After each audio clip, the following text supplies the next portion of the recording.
Ladies and gentlemen, welcome to another video. In this video, we're going to be talking about how to fix your Apple ID locked. So let's get straight into the video. If you're not logged in on any device and you just completely forgot it, then you want to simply open any browser that you prefer using and go to this site, which is going to be iforgot.apple.com. Just like that, and tap on search. Once you've done that, you're going to be taken to this page where you want to tap on reset password and then go ahead and continue with the prompts on the screen to reset your password. This will go ahead and help you get your account back. However, if that is not the case and you already have a device that you are already logged in, what you can do is simply go ahead and open your settings and tap on your profile.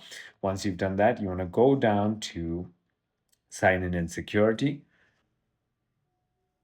Once you're in here, tap on change password and follow the prompts on the screen. It is as simple as that. I hope this video clarified everything for you. If you have further more queries, feel free to comment down below and I'll see you on the next one.